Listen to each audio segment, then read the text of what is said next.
poesia. E hoje a gente tem a presença do ilustre Anthony, que está fazendo psicologia na Universidade de São Judas.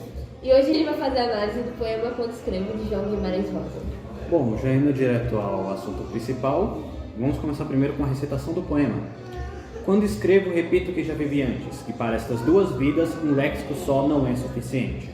Em outras palavras, gostaria de ser um crocodilo vivendo no Rio São Francisco. Gostaria de ser um crocodilo porque amo os grandes rios, pois são profundos como a alma de um homem. Na superfície são muito vivazes e claros, mas nas profundezas são tranquilos e escuros como o sofrimento dos homens. Fazendo já de início uma análise já dos dois primeiros versos, ele diz que quando escrevo, repito o que já vivi antes. Para estas duas vidas, um léxico só não é o suficiente. Aqui já dá para fazer uma correlação bem rápida com o filósofo pré-socrático Heráclito, que dizia que ele é o autor da famosíssima frase que não é possível se banhar no mesmo rio duas vezes, porque ao sair do rio, o homem já não é mais o mesmo e muito menos as águas são as mesmas. As águas anteriores já passaram, assim como o homem anterior já passou, ele já não existe mais. Com isso ele chega a uma conclusão que a vida é um constante movimento, o que constitui a vida é se mover, é a constante mudança, o constante choque entre o que era e o que agora é e o que será. E isso daqui já se reflete assim que o Guimarães fala, e para estas duas vidas. Ele fala que o que ele escreve é aquilo que ele já viveu antes. No caso, ele já não vive mais. Por isso que agora existem duas vidas. Agora ele está distante daquilo. Aquilo já é um outro tempo, um outro Guimarães. Com isso, também já dá para fazer uma correlação rápida com a psicologia, que é chamada de autodistanciamento. Se formos pegar um exemplo clássico, muitíssimo clássico, é basicamente como se você imaginasse que você tem um amigo. Esse amigo está passando por algum perrengue, por algum problema. Ele chega até você e fala quais são os problemas que ele está passando. Você, que não está passando pelos problemas, consegue logo pensar o seguinte: nossa, é só ele fazer isso. Se ele fizer isso, isso e isso, o problema dele já acabou. Mas só que ele não percebe. Por quê? Dá para fazer uso de uma metáfora para exemplificar o que está acontecendo nessa espécie de relação. Se formos imaginar que os problemas da vida são como todos os seres humanos possuem problemas, mas só que há momentos em que eles são mais intensos e grandes e quando eles são mais amenos e menores. Quando eles são mais amenos e menores, é como se fosse o início de entrar no mar da praia. A água fica sempre batendo nos seus pés. Você consegue andar, consegue sair, entrar sem problema. Mas quando eles começam a ficar maiores, é mais difícil de sair, é mais difícil se mover. E dependendo do nível em que se está, você começa a quase se afogar. E é basicamente o que a pessoa que está envolta no problema sente. Ela está sendo quase afogada por esses problemas. Você que está fora desses problemas não está sendo afogado. Por isso você consegue ter uma visão ampla do que está acontecendo. Imagine também que você está olhando para uma caneta. Ou melhor dizendo, vamos usar esse copo. Você está olhando o problema por fora. Você está vendo o copo por diversos ângulos, por cima, por baixo, do lado, de cada um dos lados. Até mesmo por dentro. Você sabe o que está acontecendo. Mas só que imagine que é como se a pessoa que está no problema só conseguisse ver o copo assim. Está bem na frente dela. Ela não consegue enxergar o todo, porque a forma como tudo está acontecendo para ela só faz ela focar nesse ponto. Essa distância daqui para cá, a gente chama de distanciamento. Você que está fora está distanciado do problema e consegue ver o todo, correto? Fiz entender até aqui? Sim, sim. Perfeito. E quando a pessoa consegue refletir sobre a sua própria vida, ela consegue realizar uma coisa que nós chamamos de autodistanciamento. Por exemplo, a pessoa viveu a sua adolescência, entrou na fase adulta. Muitas das vezes, na fase adulta, ela olha para a fase da adolescência dela e ela pensa, nossa, era só ter feito isso, era só não ter feito aquilo. Por quê? Ela se autodistanciou daquela pessoa que ela era. E isso pode ser muito bem feito através da escrita. Quando nós escrevemos os nossos problemas, é uma forma de nós puxarmos o copo que está à nossa frente um pouco mais para longe. para poder observar um pouco mais do todo. Por isso que dá para se dizer que necessariamente a escrita não é terapia, mas ela pode ser terapêutica, porque o significado de terapia pode-se dizer que é simplesmente cura. Escrever pode não ser a cura, mas pode ser um caminho para uma cura. Continuando, em outras palavras, gostaria de ser um crocodilo, vivendo no Rio São Francisco. Gostaria de ser um crocodilo porque amo os grandes rios, pois são profundos como a alma de um homem. Na superfície são muito vivazes e claros, mas nas profundezas são tranquilos e escuros como o sofrimento humano. Muitas das vezes, o surgimento da linguagem é uma tentativa de justamente tentarmos nos expressar em prol de uma sobrevivência. Nós temos que expressar ideias, expressar comandos, expressar sentimentos, expressar diversas características da realidade que nos é apresentada para podermos sobreviver. Também para podermos estabelecer relações para que sobrevivamos e possamos viver tranquilamente, ou numa tentativa de viver tranquilamente. E muitas das vezes, dependendo do contexto que nós estamos, determinadas palavras não vão servir o suficiente para expressar o que desejamos. Porque, como dito, linguagem é uma tentativa de expressão. Por exemplo, quando eu tento expressar um celular, eu não sou o celular. Eu sou um ser humano que observa um celular. Ou seja, eu nunca vou ser capaz de falar o que um celular é necessariamente, porque eu não sou o celular, mas eu posso falar o que eu estou vendo que um celular é. Um celular é um objeto eletrônico, tem diversas funções, é multifuncional no caso. E o que acontece aqui? Com isso, é necessário que surja trazendo já para a poesia, uma série de novas formas de nos expressarmos. Por exemplo, quando a pessoa fala que está muito triste, quando ela considera que não, falar muito triste não é o suficiente para mim. Ela pode, numa poesia, por exemplo, falar que ela está chorando rios de lágrimas. Ela está doente de tristeza. Ela está numa melancolia sem fim.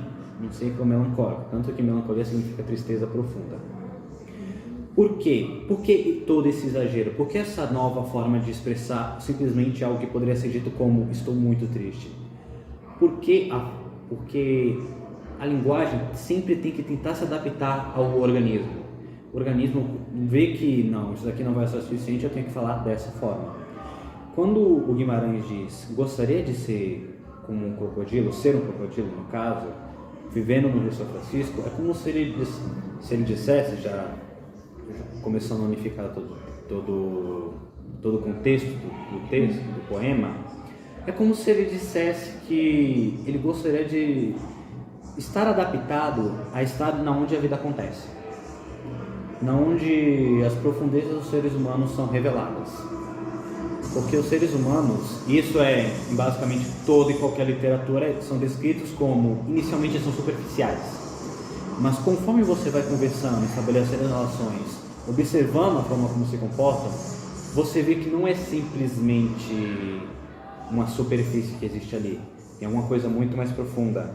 A gente está apenas olhando a ponta do iceberg, mas só que existe toda uma estrutura por baixo.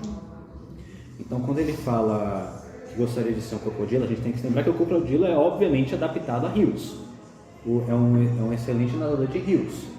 Ou seja, ao falar que ele gostaria de ser como ser um crocodilo, é basicamente ele dizer que eu gostaria de ser adaptado a sempre estar inferindo, a sempre estar sendo receptivo, a receber as profundezas dos seres humanos. E aqui também dá para fazer uma correlação que isso também seria consigo, mas não vamos entrar nesse mérito exatamente. E com isso, juntando todo o texto, o que nós podemos dizer é: existe constantemente o eu do agora, o eu do futuro e o eu do passado. Ser como um crocodilo é ser capaz de nadar sempre pelas mudanças que o riacho da vida traz, que o rio da vida traz. Consequentemente, sempre a mudança, sempre o constante movimento, o constante dever.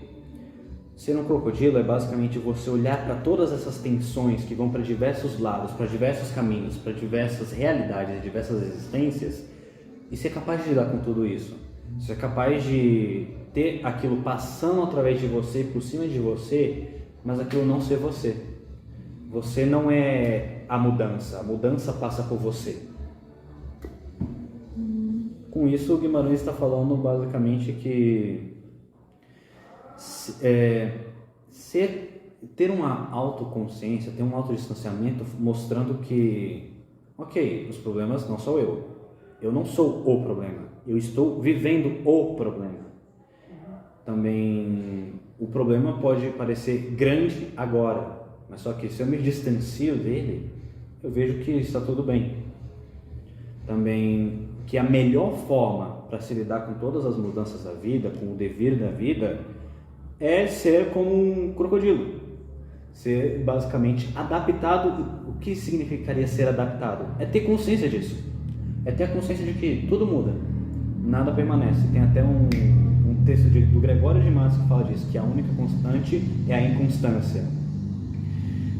Ou seja, viver é mudança, assim como afirmou Heráclito, Guimarães diz a mesma coisa.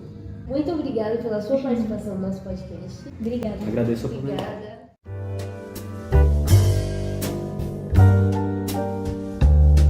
Oi, gente, nós estamos de volta aqui com o nosso podcast Por Dentro da Poesia. E hoje a gente trouxe a professora Samela de História, da ETEC Estavam Nascendo, que vai conversar um pouco mais com a gente sobre o Guimarães Rosa. Então, professora, nosso tema central do nosso podcast é poesia. A gente escolheu o João Guimarães Rosa, mas que ele não seja um poeta declarado. Ele tem muitas produções literárias que foram importantes para a história da literatura. Você poderia contar um pouco mais sobre ele, se você tem? O Guimarães Rosa, ele foi um importante escritor no começo do século XX aqui no Brasil. Ele era um escritor, romancista, né? Ele também foi diplomata durante um bom período de tempo. Ele fazia muitas viagens, tanto para o exterior como no Brasil. E ele escreveu obras que até os dias de hoje são consideradas muito importantes para a literatura, como Grande Sertão Veredas, Primeiras Histórias, Sagarana, entre outros. Professora, a gente sabe que ele amava escrever, etc., mas sabe em qual gênero literário ele mais se destacava? Ele se destacou no gênero modernismo, né? Que foi um gênero, o modernismo, um gênero muito que chega no Brasil também na primeira metade do século XX, entre 1930 e 1950. E esse gênero é um gênero que está muito inserido dentro de um contexto histórico que a gente vivenciava no mundo e no Brasil da época, que é a existência de guerras e ao mesmo tempo de avanços de tecnologia, a existência de muitas novidades da tecnologia, né? E também de mudanças na vida das pessoas que em alguns lugares estavam ficando muito mais urbano e etc. Né? Então, nesse período, o modernismo foi um gênero que fez com que algumas obras ou alguns autores buscassem elementos de tradição, de memória, e no caso do Guimarães Rosa, junto com outros aqui no Brasil, os elementos que eles buscaram para inserir em suas obras foi, por exemplo, o regionalismo, que é entender mais sobre o Brasil, sobre as regiões, sobre a população brasileira, sobre a identidade, o que é o Brasil e tudo mais. E isso apareceu em diferentes obras, né? Do Guimarães Rosa, isso aparece na literatura, que é essa busca pela compreensão do ser humano, mas do ser humano vinculado ao lugar que mora, a memória que tem, a cultura que possui.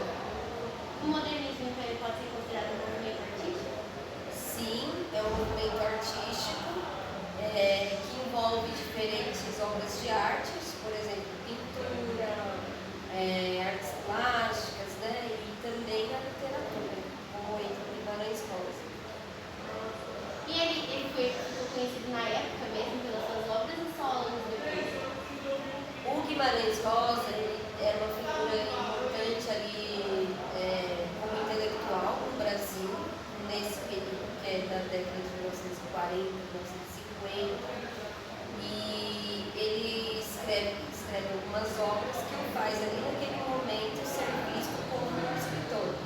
Mas posteriormente, a obra dele, a forma como ele escreveu, vai ser bastante valorizada.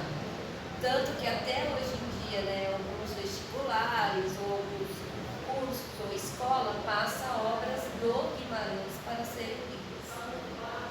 E nas suas obras possui alguma característica do momento também do modernismo?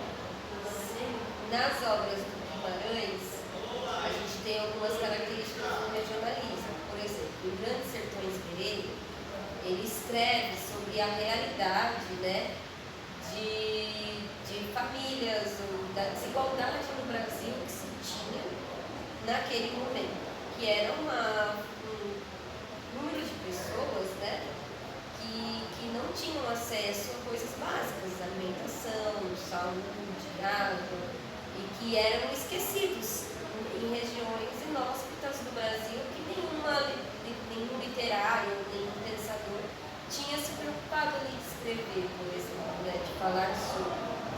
Então, a gente tem no Guimarães Rosa essa característica de tentar buscar a compreensão do Brasil, das regiões, mas também olhando para vidas, né, que estão ali associadas com essas pessoas, com essas regiões. Por isso que é uma obra que tem uma profundidade ao descrever os personagens, por exemplo. Então, quando vai falar de um personagem, busca fazer uma compreensão do personagem como um todo, como se o autor estivesse ali vendo de perto o que aquele personagem está vivendo, e ao mesmo tempo ele tenta se aproximar do vocabulário daquele personagem, de como ele fala, de como se veste. É uma coisa muito de buscar mesmo uma compreensão profunda daquilo que aquelas pessoas viviam, e ao mesmo tempo ver o Brasil assim mais de perto, até onde muitos literários das obras não haviam feito. É isso que eu vejo no modernismo do Guimarães Rosa. Você caracteriza isso como uma importância? Qual que é a importância dele? É importante, foi bastante importante até os dias de hoje, porque para a gente compreender, né, o Brasil, mesmo a realidade que a gente vive, é importante olhar as diferentes pessoas que estão associadas a esse Brasil, e olhar com empatia, e olhar com a questão das emoções que sente, da vida que sente. E o Guimarães, ele traz um pouco isso, essa tentativa de olhar mais de perto essas pessoas. Referente às obras dele, que é uma obra que a senhora gosta mais? Eu gosto muito de uma obra do Guimarães Rosa, que é uma obra que eu já li várias vezes, que não é um romance. Ele escreveu romances, né, como o Grandes Sertões Veredas, o Sabarina, mas ele também escreveu muitos contos. Tem um livro dele, que é um livro que se chama Primeiras Histórias.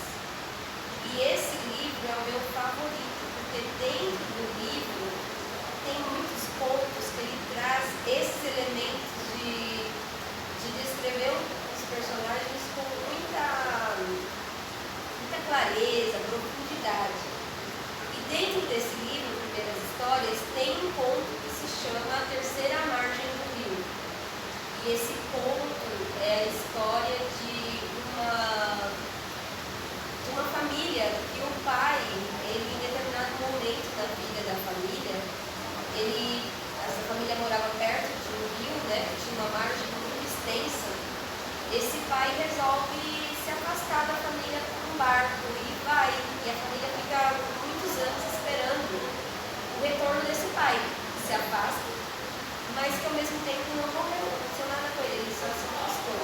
E essa história me pegou muito, né, porque é uma história que ela é bem bonita, sobre como algumas pessoas muitas vezes elas vão embora sem ir de verdade, e isso nos prende a elas. Ele fala isso de uma forma muito bonita, e eu chorei horrores por causa do momento que estava vivendo.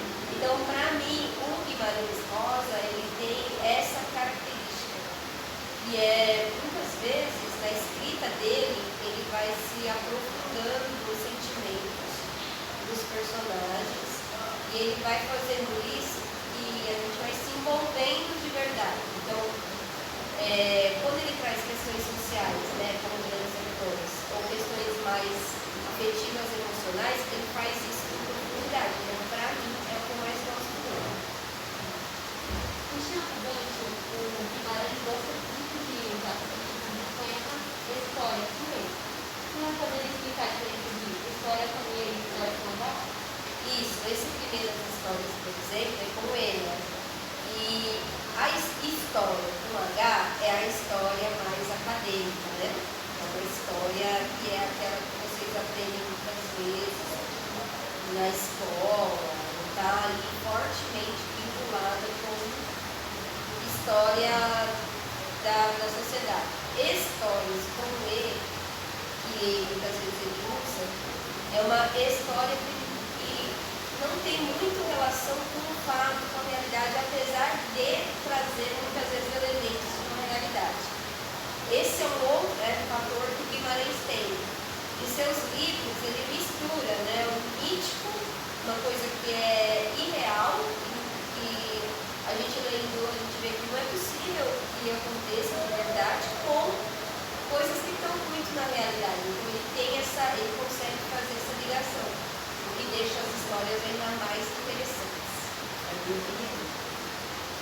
Então é isso. Vamos terminando por aqui, agradecendo a presença em nós.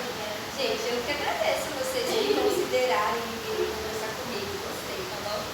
É isso, gente. Obrigada. Tchau.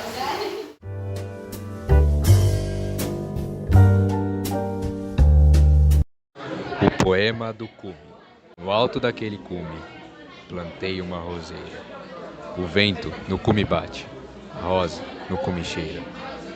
Quando vem a chuva fina, salpicos no cume caem. Formigas no cume entram, abelhas do cume saem. Quando cai a chuva grossa, a água do cume desce. O barro do cume escorre, o mato no cume cresce. Então, quando cessa a chuva, no cume volta a alegria, pois torna a brilhar de novo o sol que no cume ardia. Pois torna a brilhar de novo o sol que no cume ardia.